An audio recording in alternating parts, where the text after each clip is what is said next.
Is your workplace safe and healthy? And what does it mean and why does it matter? In this video, we deal with the next aspect of ethics in the workplace, namely safety and health issues.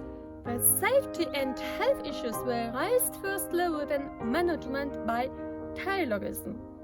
Taylorism was an efficiency-oriented approach to management which arose from the segmentations and optimization of work as informed factors leading to growth in productivity.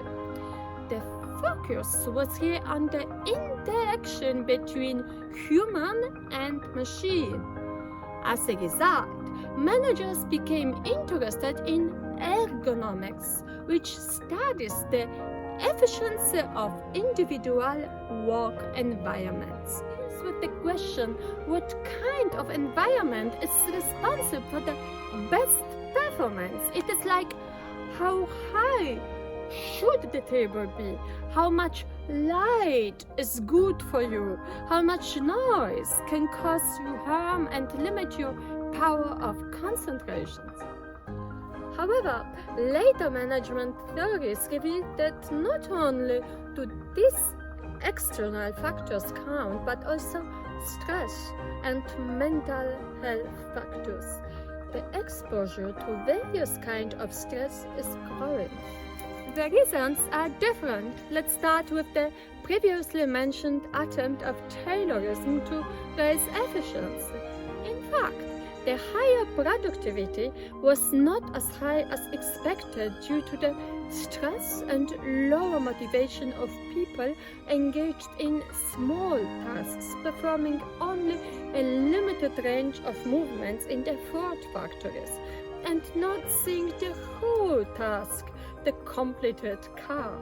Actually, similar results, even if not logical from the economic point of view, were noted by Volvo, which introduced a more socially-oriented model of management in which car production was performed in small teams, over from beginning to end.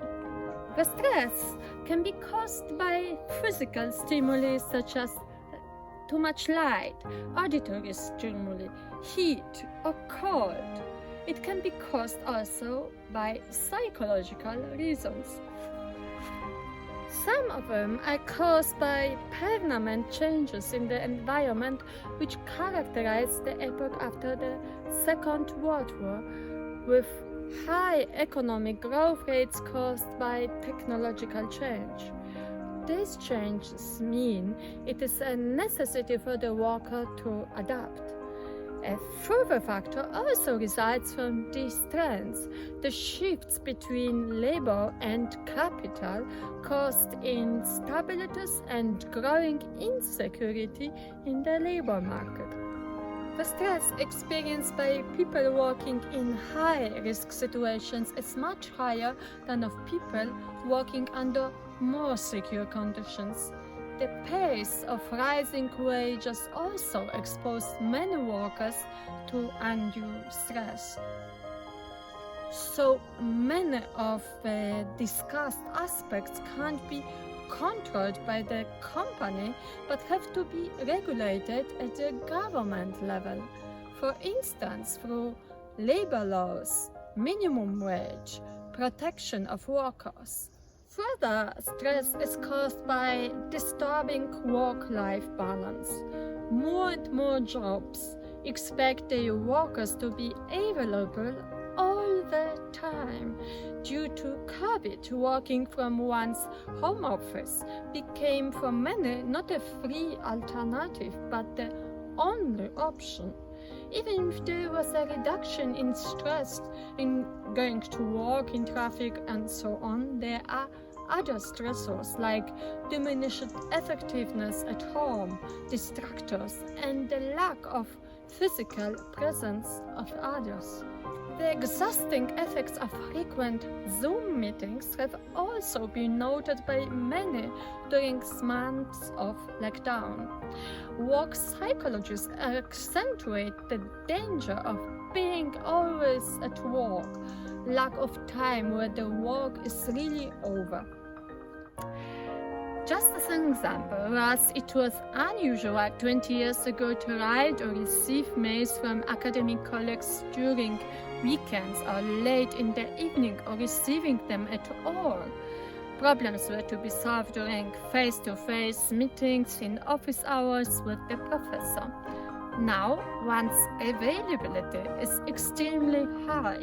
It's likely one might receive correspondence even at midnight and in the weekend over issues related to one's job.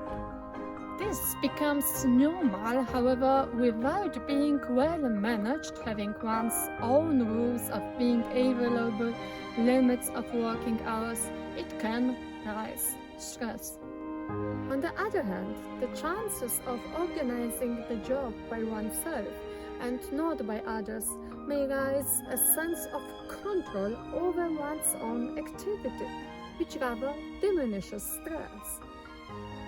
A big challenge remains to organize one's own job, make it effective, and plan one's own work-free time. The following example illustrates this. In an occupational stress survey of 13,000 university employees in the UK, on the scale of 1 to 5, with 1 being the highest stress level, university staff recorded stress levels of 2.51.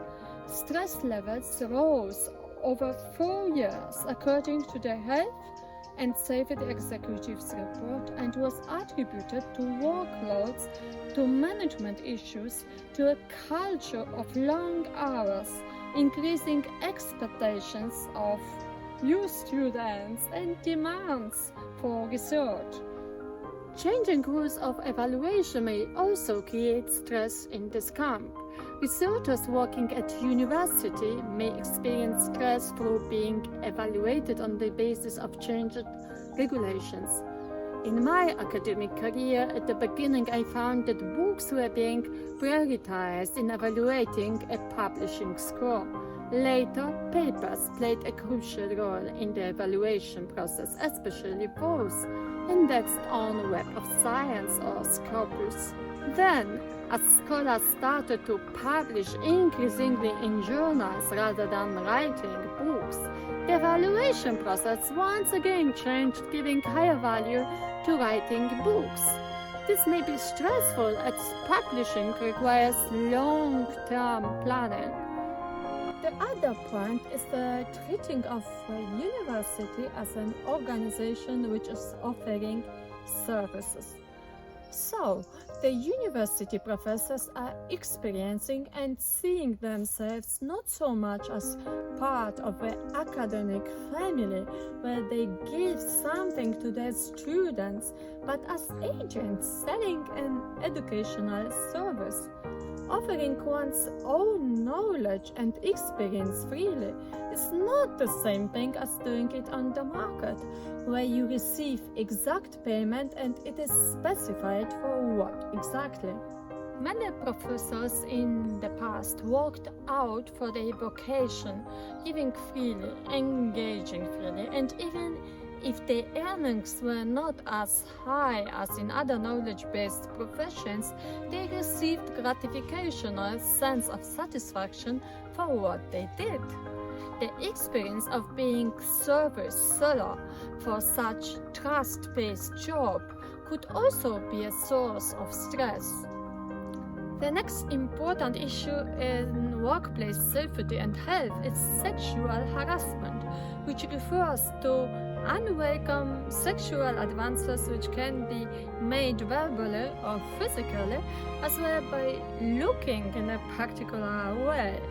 The initiative MeToo started in 2017 on Twitter, although the expression was firstly used on social media in 2006, allowed this problem to be made visible to a vast range of people and politicians.